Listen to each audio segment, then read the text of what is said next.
Today, I am not here to entertain, I'm not here to impress, I am here to confront. I am here to speak the truth, no matter how uncomfortable, no matter how unwelcome.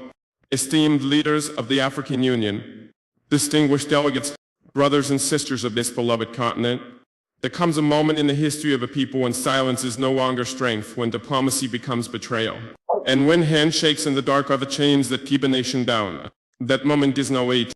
Today I speak on behalf of the millions of Africans whose names will never appear in these glossy reports, but who pay the price for every lie written in them.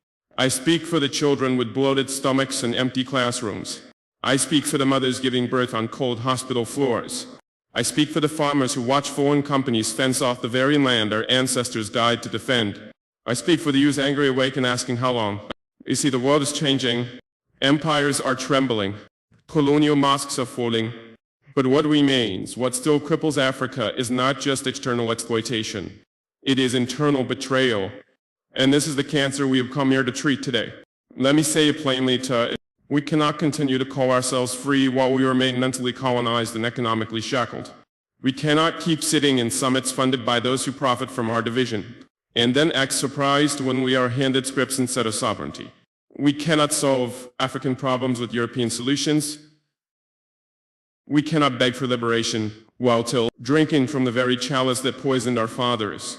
I did not come to ask for permission. I came to deliver a verdict.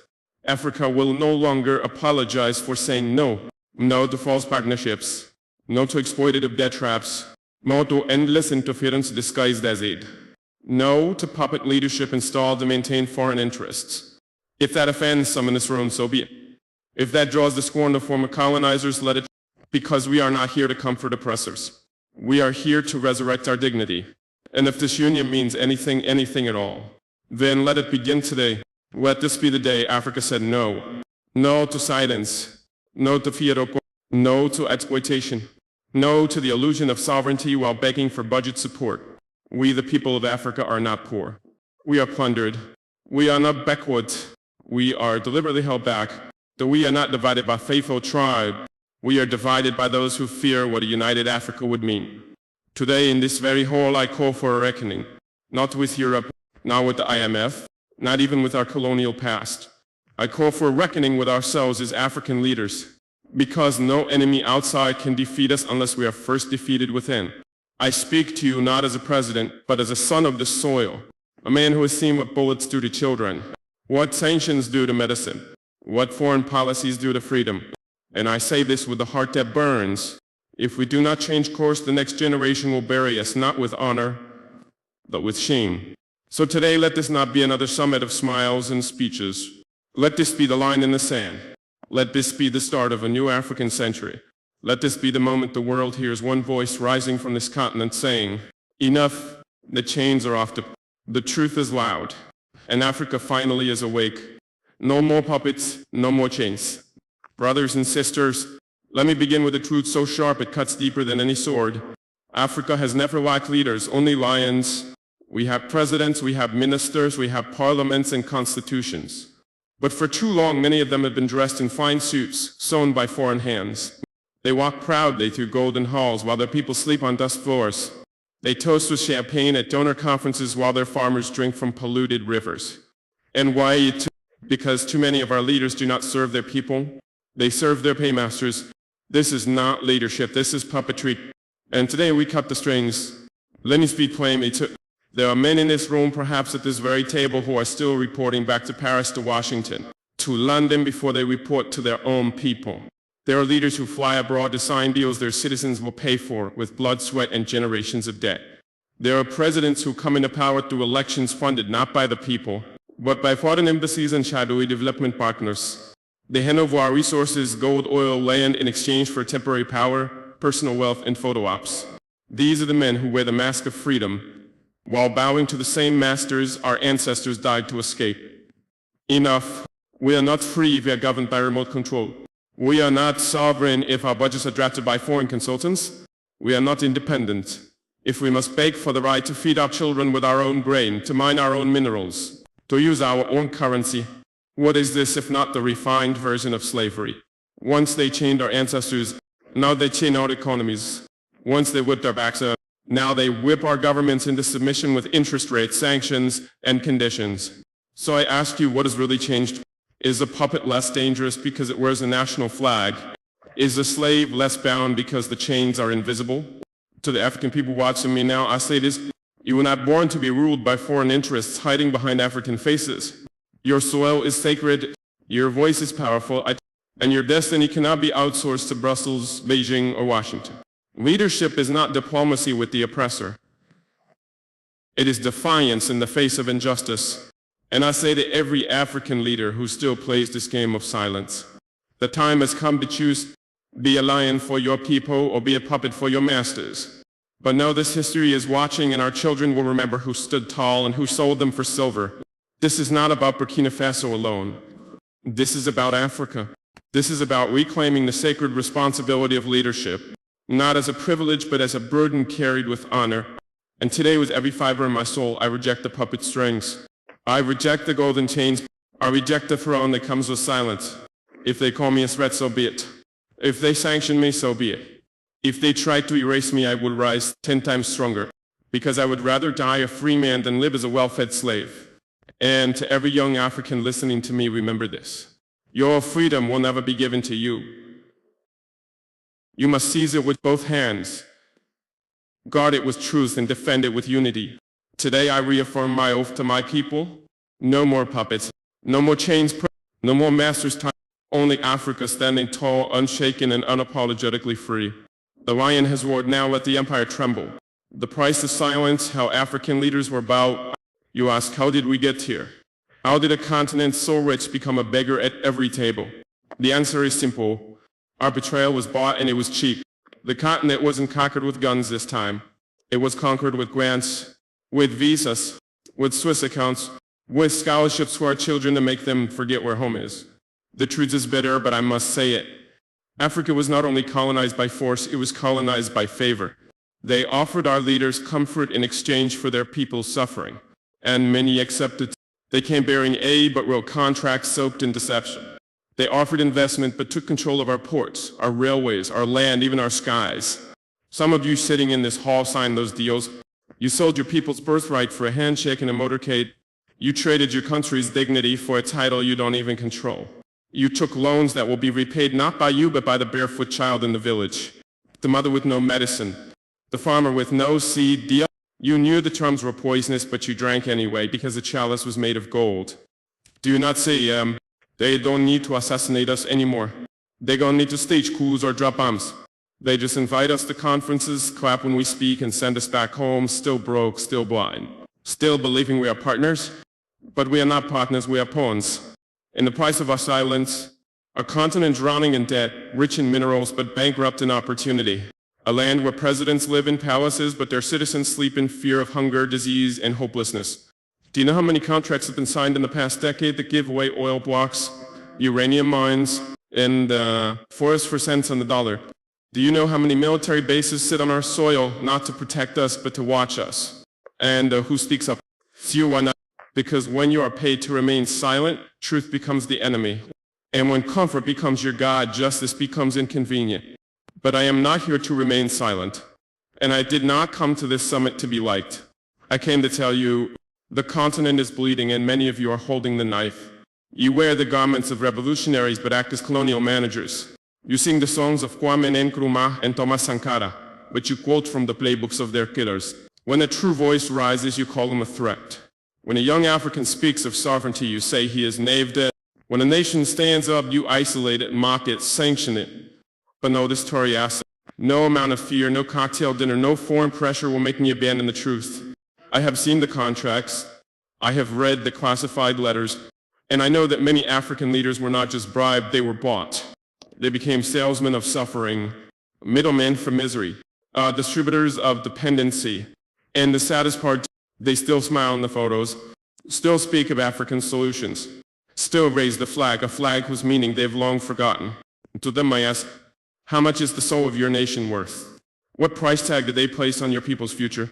And when you kneel before the World Bank, the IMF, the foreign emissaries, do you still hear your mother tongue echoing in your soul, or has it been replaced by the language of servitude?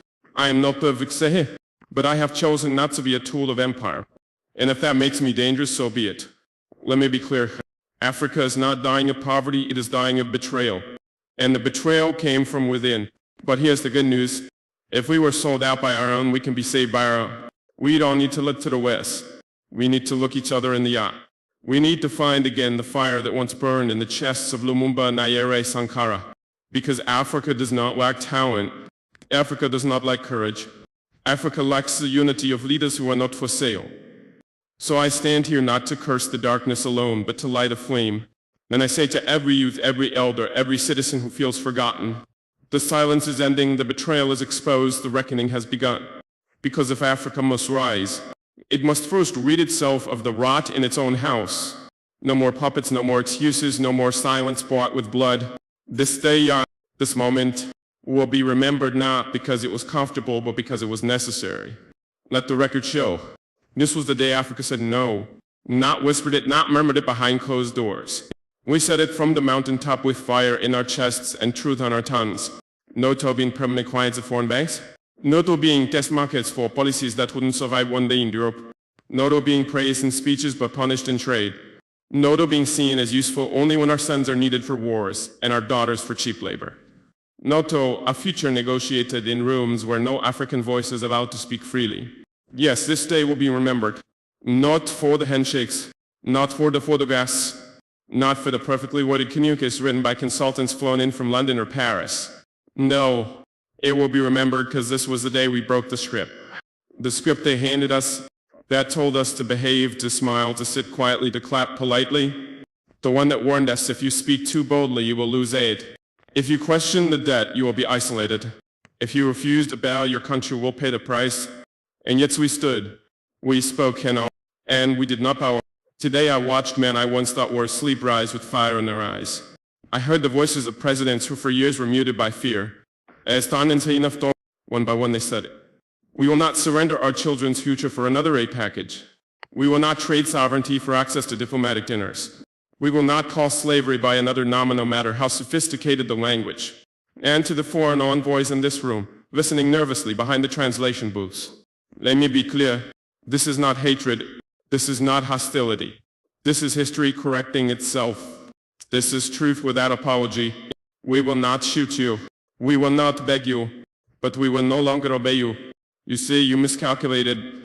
You thought our division would last forever, that our borders would blind us, that our religions would confuse us, that our poverty would keep us quiet.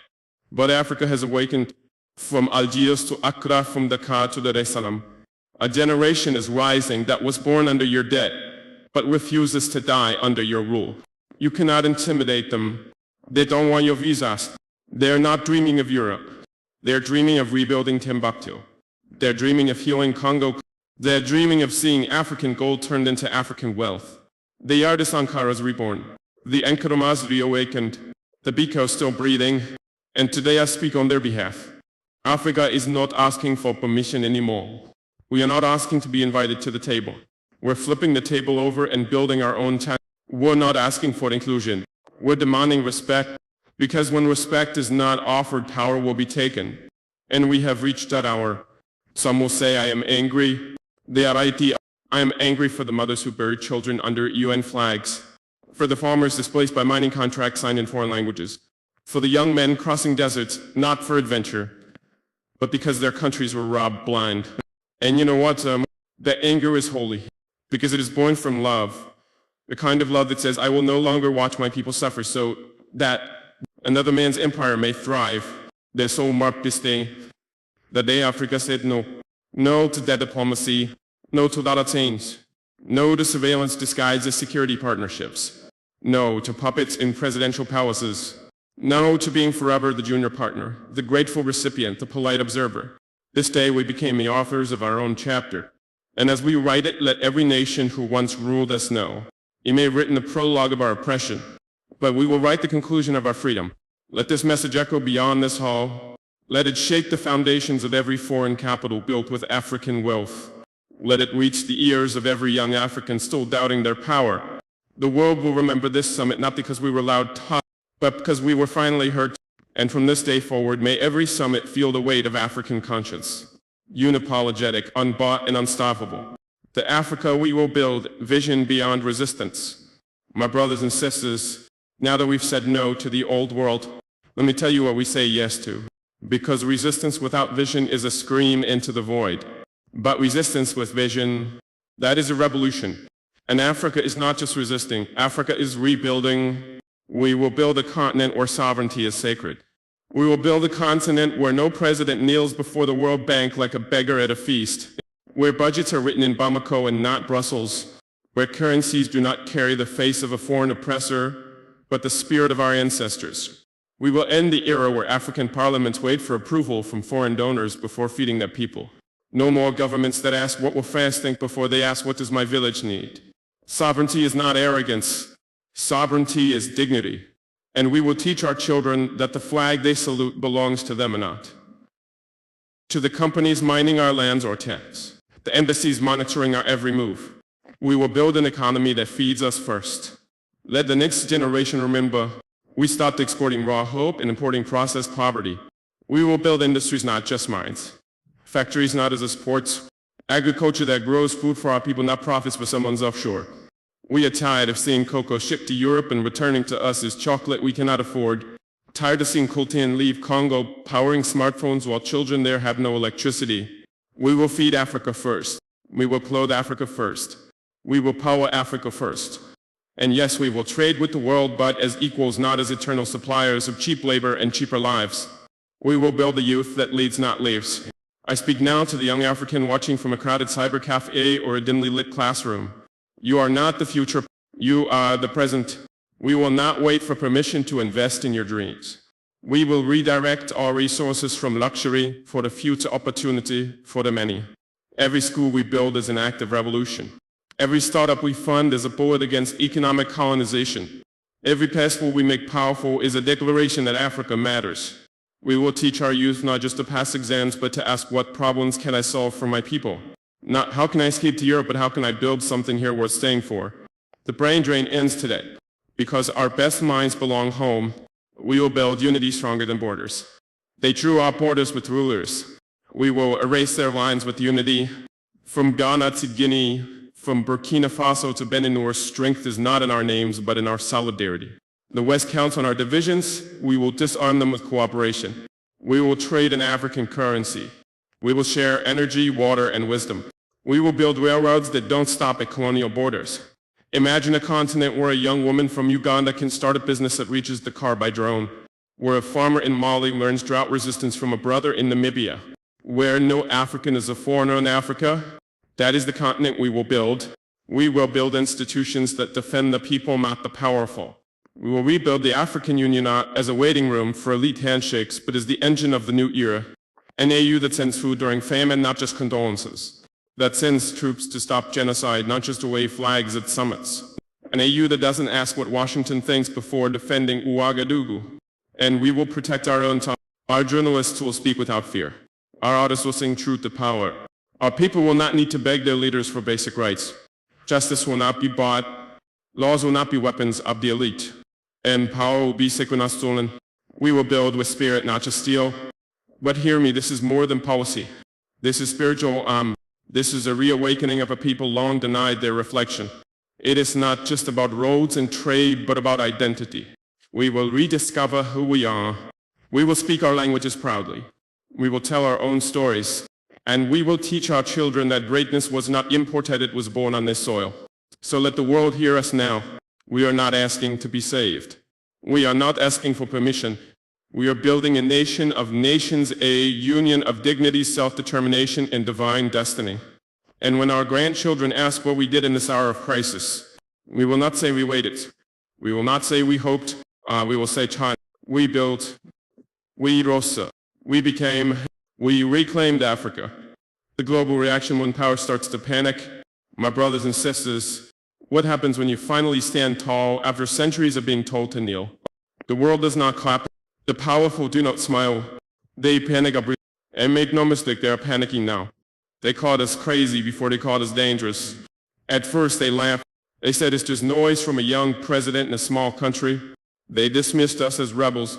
They whispered in their circles, give it time, he'll fall in line like the rest. But we did not beg. We did not bend. And now they are no longer laughing, because the fire of truth does not need permission to spread. It only needs one spark. And that spark has ignited across the continent. When you challenge empire, it fights back. Watch closely. They don't attack open, no teatre. They move through media, through markets, through misinformation. Suddenly they label us authoritarian, destabilizing, threat to democracy. What they mean is this: we stopped obeying. They weaponize their headlines, their analysts, their embassies. They say Traoré is dividing Africa, when all I've ever done is tell Africa the truth. They say we're rejecting development, but what we're rejecting is debt traps dressed as aid. They say we're turning inward, when what we're doing is finally turning toward each other. You will know their fear not by what they say to you, but by what they say about you when you stop answering their phone calls. They will try to isolate you, let them try to. They will pull strings in ECOWAS. They will twist arms at the UN. They will whisper the banks, squeeze them. They will order media to paint us in shadow. But hear me now. We are not isolated. We are chosen. And every sanction they throw, every threat they make, every scheme they plot, only proves one thing. We have left their plantation. We are no longer the children of empire. We are the builders of our own destiny. Their panic is a prophecy. A new order is emerging. When colonial powers panic, history is being rewritten. When the IMF trembles, someone has refused to kneel. When the West screams dictator, it often means a man remembered his people. Let that be our testimony. Let them worry about losing access to our gold. Let them scramble to explain why Africa no longer picks up their call. Let them draft reports and hold emergency meetings. While we dig wells, while we build schools, while we re-educate our children to love their soil more than their screens. Because while they panic, we prepare. And now they fear the one thing they cannot control, our unity. What truly terrifies them is not my voice. It is your awakening. They can assassinate a man. They can sanction a government. But they cannot stop an entire generation rising with clarity in its eyes. They fear Muslims and Christians walking arm in arm. They fear Ghana, Mali, and Burkina Faso standing as one. They fear a market powered by African currency. They fear a union of hearts more than a union of treaties. Because once Africans see that we are not enemies, we are reflections, then no foreign policy, no aid package, no propaganda will ever control us again. That is why they panic. But we will not be distracted by their fear. We do not need to respond to every slander. We do not need to defend ourselves in courts we did not build. We will not waste energy proving to colonizers that we are civilized. Our progress will be our reply. Our unity will be our argument. Our success will be our silence. So let them fear, let them write, let them scream, because as they panic, we build. And let this be the new declaration from the heart of Africa. You cannot rule us through fear. You cannot divide us with lies. You cannot buy what is already redeemed by the blood and sweat of our ancestors. This is the sound of power shifting. So I say to them, yes, panic, because we are no longer yours. We are no longer asleep. We are no longer for sale. The chains have shattered. The silence has ended. Then Africa has spoken. The oath of tomorrow, Africa will not go back. My beloved people of Africa, my fellow revolutionaries, my voice today is not only a call to action. It is a sacred oath, an oath to tomorrow, because after what we have witnessed, after the massive fallen, after the betrayal of old allies and the awakening of true friends, we cannot go back. We swear this to our ancestors, to those who were kidnapped from our shores in chains, to those who toiled under the burning sun of sugar fields and cotton plantations, to the kings who were assassinated, the queens who were erased, to the visionaries who were branded mad or silenced by bullets. We say this with sacred resolve. You did not suffer in vain. You did not fall into the dust for nothing. We will not let the freedom you dreamed of be auctioned off in boardrooms. We are no longer asking. We are no longer negotiating our dignity. We are reclaiming what was always ours. Africa, we swear, we will not go back. No more apologies for our boldness.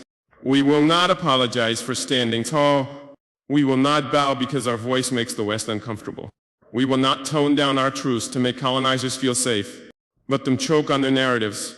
Let them squirm under the weight of their history. Let them deal with the reality that the children of Africa are now men and women with fire in their bones. We will speak, we will lead us, we will govern ourselves in our own languages, in our own way, with our own dreams.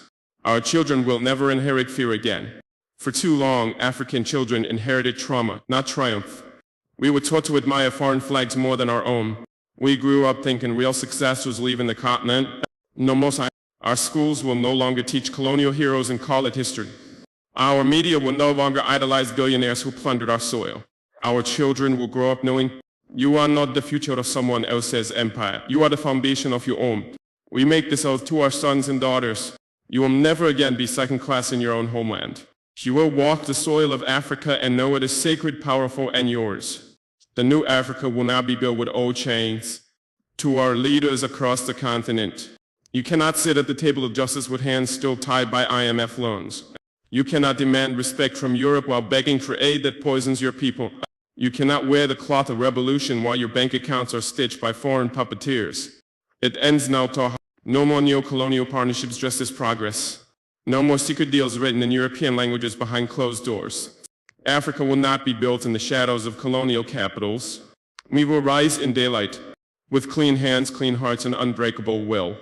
To the youth, the torch is now yours. Young people of Africa, you're not too young to lead. You are not too weak to build. You are not too scattered to unify. You are the answer our ancestors prayed for. You are the storm that the empires cannot predict. You are the generation that will not sell out, burn out, or stay silent. You don't need permission, you need purpose. And that purpose is this: to become the living proof that Africa's glory is not a myth, it is a movement. To become the generation that ends begging and starts building. To write the new scripture of this continent not in books but in bridges, farms, satellites, and sovereign laws. Take the torch, hold it high, and never let it die again. The oath we swear together. So today, in the summit of awakening, in this hour of reckoning, let every African heart rise and declare, we are not what they called us. We are not the helpless, the hopeless, the divided. We are the descendants of greatness. And we are going forward, not backward. Let it echo from the Sahel to the Cape, from the Horn to the Atlantic, from the villages to the skylines. This is our oath. No more puppets, no more chains, no more silence, no more saying. We will write our own history, and it will be glorious. Africa, this is our oath of tomorrow. And we will not go back. Not now, not ever. Let the world remember this day. Brothers, sisters, leaders of Africa, let the world remember this day. Not as another summit, not as another speech, but as the day Africa stood up and stayed standing. Let the world remember it was here, in this moment, in this gathering, that the sons and daughters of Africa looked depression in the face and said, your time is over. Your lies have expired. Your grip has broken. We did not gather to beg. We gathered to build. We did not assemble for applause. We assembled for action. We are not here to manage decline. We are here to ignite destiny.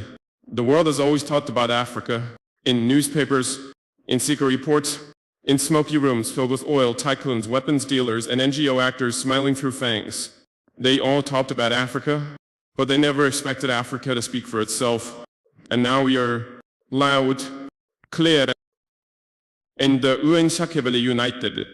To the empires who still write treaties with poison ink. To the financiers who trade our poverty like stocks on Wall Street. To the organizations who come bearing aid in one hand and control in the other. We say this not with malice but with finality. We are not your project. We are not your charity. We are not your experiment. We are nations. We are souls. We are sovereign. And if you fear our unity, if you tremble at our awakening, good soul, you should end it, because we are not building this Africa with your permission. We are building it with purpose, from our own soil, with our own hands, and under our own sky. To every African child watching this from a dusty classroom, know that your dreams are valid. To every farmer who wakes before the sun just to eat once a day, know that your labor is sacred. To every youth who has been told you must flee your continent to matter, know that the greatest revolution is when you plant your future here. Africa is not running anymore. Africa is not waiting anymore. Africa is rising and it will not be stopped. So let it be written, let it be echoed in every corner of the globe. On this day, the lion did not roar. The lion awakened. He pauses, voice low but heavy with meaning. And from this moment forward, let no African bow to fear. Let no leader betray our people for silver. Let no faith divide us again. This is our Africa. One blood, one voice of prayer, one oath staff, one future. Let them hear us in every capital. Let them know the day Africa said no was the day we finally said yes to ourselves. We will not go back. We will not be broken. We will be free because we have chosen to be. He raises his fist one final time. Long live Africa. Long live its children. Long live the freedom we shall never again surrender. The time is now. The power is ours. And history is watching. Let the world remember this day.